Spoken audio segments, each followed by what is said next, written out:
Hello, ladies, gentlemen, and people. This is episode 12 of MNW In A Nutshell, which is episode 6 for the Flashbang series for the show dated Monday the 27th of September, Pacific Daylight Time.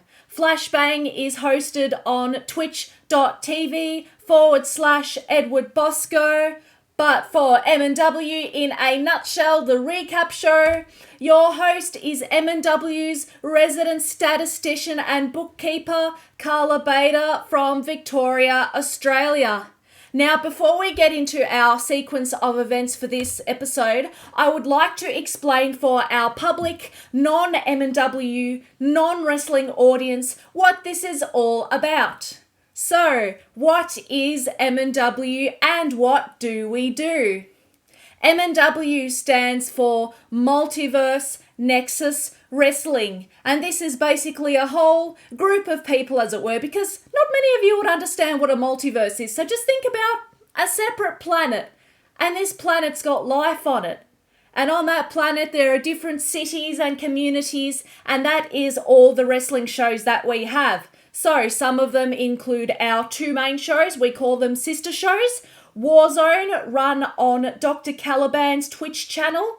And then we have Flashbang, run on Edward Bosco's Twitch channel. And then some of the other promotions, the wrestling promotions we have, they are not, one of the two main ones, but they still contribute to the community. And they have, different characters. We have United Reality Wrestling. URW by Farting Tart. We have Maelstrom by Shadow Dancer Bob, and that's kind of a bit more of a wackier show, got some more intricate storylines and extreme events. We have UCW by Zacho Duo. We got Trash King Wrestling, I think, by Trash King Arisen. New Nexus Pro Wrestling by Twitch the Person, who resides over in the United Kingdom, UK. And then it's not on the main server, but if you go to twitch.tv/HoneyBunnyKagome, you can find FFW. I think that stands for Femme Fatality Wrestling, although I think there might be some male characters on there now, but that is run by Honey Bunny Kagome, so they are just some of the shows in a huge universe of Multiverse Nexus Wrestling. So that's the shows. And on these shows, you basically have a character. Whether you make a character or you adopt a character, depending on the availability of, the show producers and what stories they have in mind, you own a character. And basically, whoever the show host is controls your character in a sense. And you get to face other people's characters in wrestling.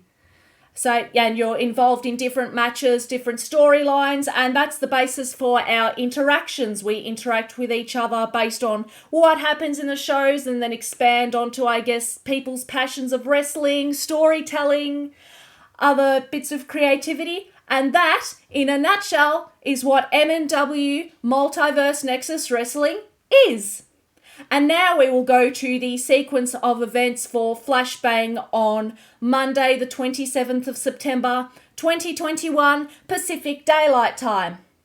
Our first event of Monday's show is an in-ring promo by our Mandalorian Hutch Kale, responded to by the Mad World's Madness. So these are just two characters within a roster of about 100 odd characters on what we call Friday Night Flashbang, even though it is airing on a different day at the moment.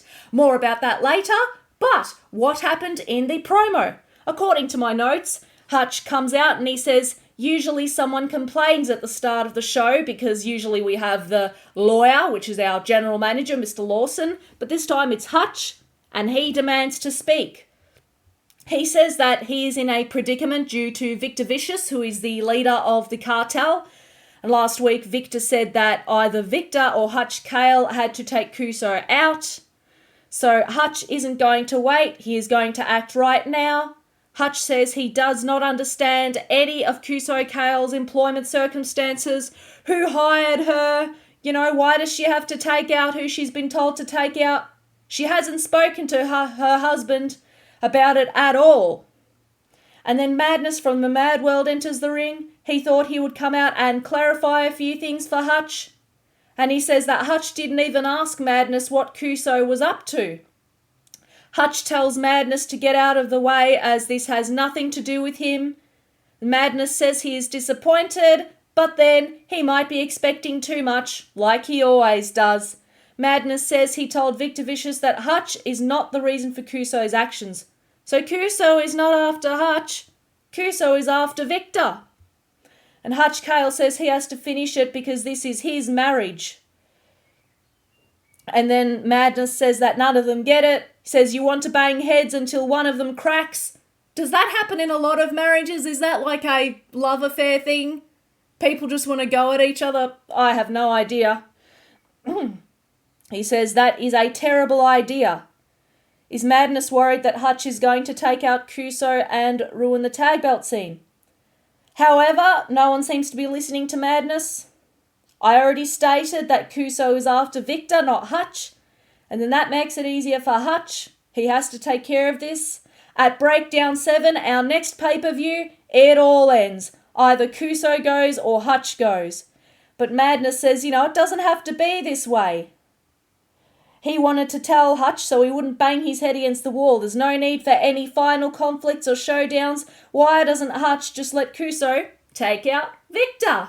And then next up we have our staple of the afternoon, our 8-man showcase match. For newcomers, the 8-man showcase match, you have 8 people in a ring, all facing each other, all individuals, not in teams. And the rules are eliminations, falls count anywhere, so falls can take place, pinfalls, in or out of the ring. It doesn't solely have to be inside. And you have to eliminate opponents, so somebody goes before you do. And there are 7 pinfalls or submissions to get a winner. In the order of ranks, we have our Cowboy Henry Colt coming in 8th. We have Triple A's Sheepy, who used to be under Apex's spell. He came 7th place. And then we have the Bulldog Grant Martin coming in 6th place. We have our Pumpkin King Mad Jack, who is a third of the Trios champion. So yes, we have title belts on a wrestling show. And we have a few on Flashbang. One of those belts is the Trios belt. So 3 people get that belt if they're a team of 3. And Mad Jack is a third of that. He's coming 5th place on this showcase match.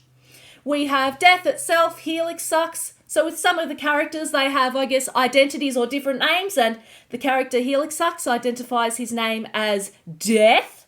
He's come in 4th place. We have Demolition Fox of Triple A. And if I mentioned before, Sheepy was in Triple A. So we have 2 members of the same faction, surprisingly, in this showcase match. Demolition Fox got a little bit higher in 3rd place. We have our Showcase King, Lasume, coming in 2nd place. And if you're wondering what a Showcase King is, we have a record behind the scenes of how many members have won how many showcases. And Lasume has the most wins out of anybody else in the roster. Lasume has won 5 showcase matches so far. And in this one, he's come in 2nd place. And then for 1st place, we have a first-time showcase winner. He's never won a showcase before. Zephyr Tail of Apex coming in 1st place with a pinfall. And now we have an audio promo for all those people at home that don't know about this show. As well as having in-ring promos, we have people in our community that, speak their own promos. And if it's appropriate, if it's creative in a good way and not putting anybody down or not breaking any extreme rules, we let these promos air on the show and they influence some of the matches that take place. So this promo is one that was aired last week, but it has been aired again. And this is from the character the Grim Reaper, who used to be in the Empire of Terror when that was a faction. But now that they have disbanded, the Grim Reaper seems to be going his own way. And in the Grim Reaper's promo, he is challenging our current world title, Nero Napier. There is a world title tournament that is taking place, and the Grim Reaper says he wants to be a part of that. And, when Reaper gets the belt, Nero's streak, he's had it for about over a year now, will rest in peace. Yes, that is the Grim Reaper's slogan, to rest in peace. But one of the characters on the roster, Hey Mr. Rabbit, was not too happy about the Grim Reaper talking against his friend like that, so Mr. Rabbit has challenged him to a match, accompanied by our prophet Lionel Matrix. The Grim Reaper won that match anyway, having a pinfall against Mr. Rabbit. And just a bit of trivia about Mr. Rabbit here. He is our suspended general manager. So on shows, we have a general manager who is like a character that acts as the controller in game. They, I guess, announce the things that are going on and keep the roster under order. So that's like the show host's way of promoting things and regulating things. Except Mr. Rabbit was unfairly petitioned out by Scott E. Stevens, and now we have this nobody lawyer on the show who you might meet this week if you attend the show or if you wait for the recap. But yeah, let's move on to the next event after Grim Reaper won this match.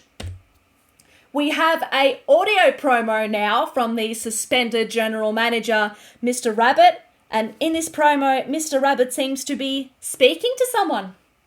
Usually I just give a rough recount to the promo, but I thought it was better if I wrote down the exact transcript for this one. So here it is. Mr. Rabbit is saying over the phone, "If they come, they will come. You know how I keep eyes on things, even with the brass about how I am. No, they don't suspect at all. Thank you, that's kind.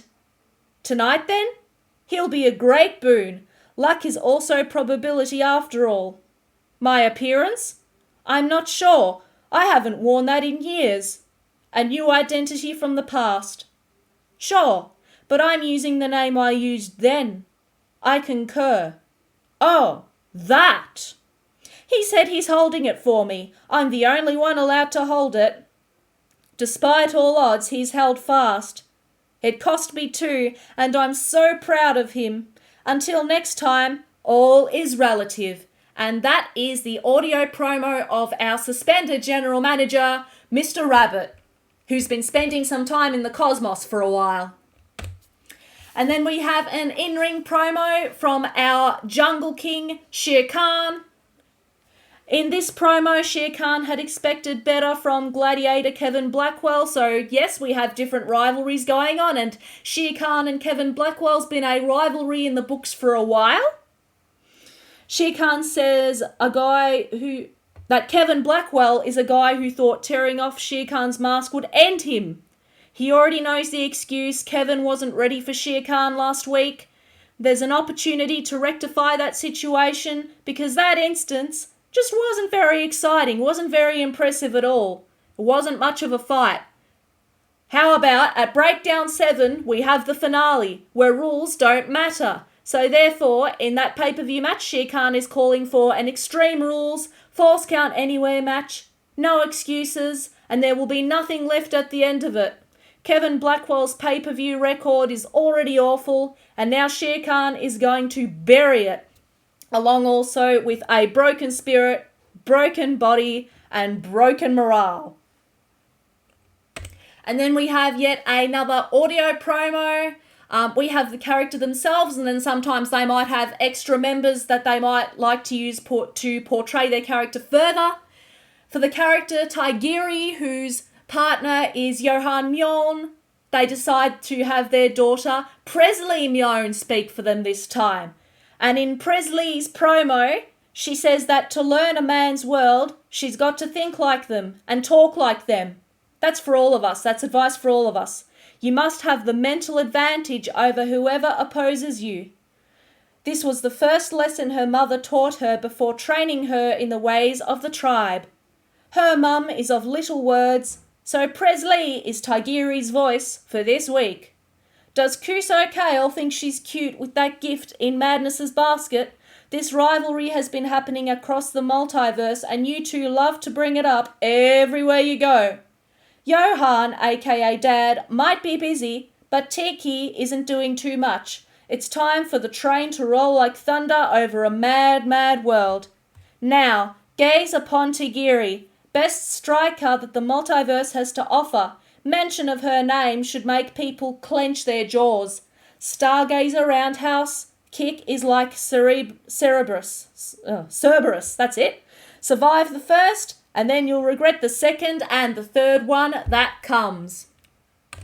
And then we have our next match of the afternoon, our third match, a singles match, which is one of our world title tournament matches. So whoever wins this tournament will get to face our current champion, Nero Napier, at I Am Suspecting, the pay-per-view on October the 31st. Yes, we had a Halloween pay-per-view last year. We know that MNW likes to celebrate Halloween a lot, and so they are having that again, and yeah, this will be one of the end results. So back to the match. We have Kath Gina, our Fae Queen, faces Tigiri, who we heard in the last promo, the Arizona mum. And in this case, Kath Gina wins the match with a pinfall.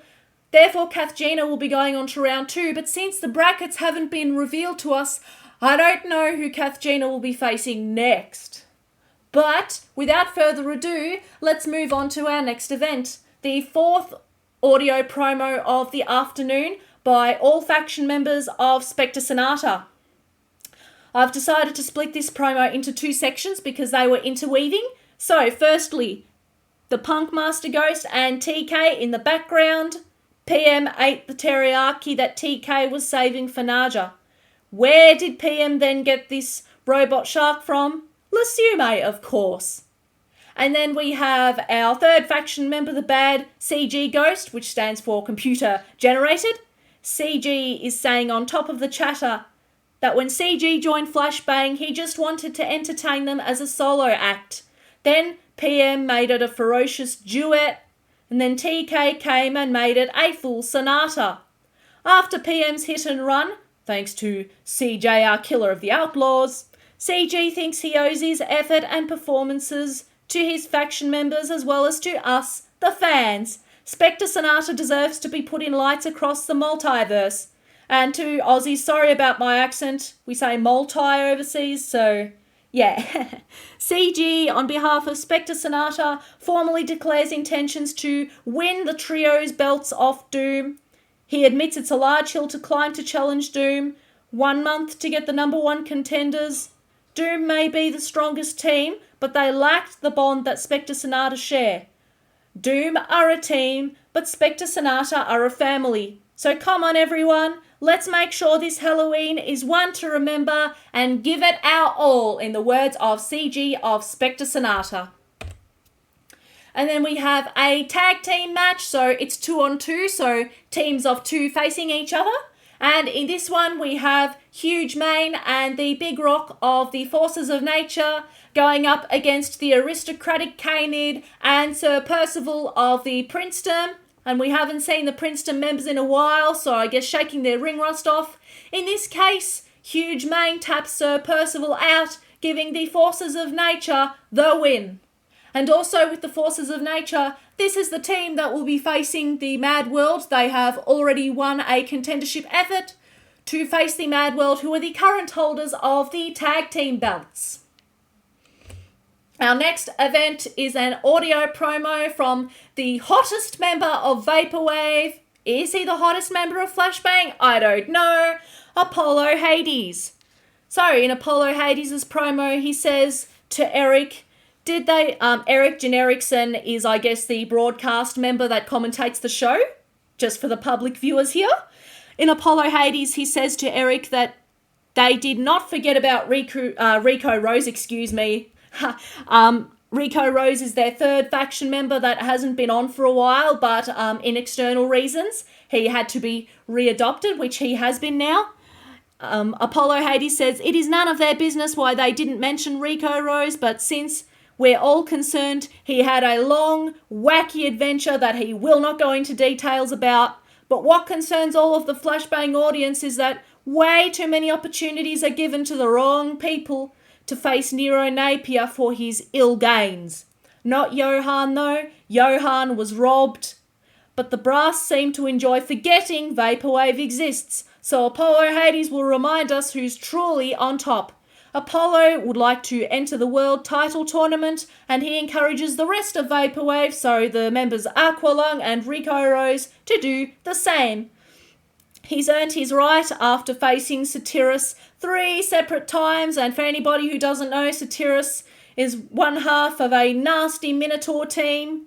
Nobody has ever won against Satyrus, so I wonder when that time comes. So Apollo nearly beat Satyrus in all those 3 encounters. Apollo's not only hotter than us, but he works harder too. And then next up we have a Fatal 4-Way match. And in Fatal 4-Way matches, that's basically just 4 individuals going against each other. And in this case, they are told to pick the best out of your trios and have a face-off. So with Spectre Sonata, we have Punk Master Ghost. For our Champions Doom, we have Xericus.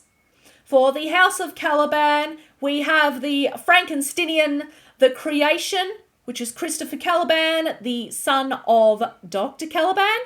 And then for Vaporwave, the hottest team on Flashbang, we have our member Aqualung. And in this case, Xericus picks up the win with a pinfall. And then we have another audio promo by Cyber Controller of the Cyberbots. Cyber Controller is a big robot who wishes to, dominate the multiverse by his scary, intimidating tactics, but some that us squishies can not understand. So, in Cyber Controller's promo, he says, "Where was the heart that El Pollo mentioned this time? He thought it was the reason Triple A beat them last time. He says that perhaps the heart was just an irrelevant, organic concept to explain victories. It is simply cause and effect. El Pollo is skilled, but fixation on such concepts will lead to his downfall.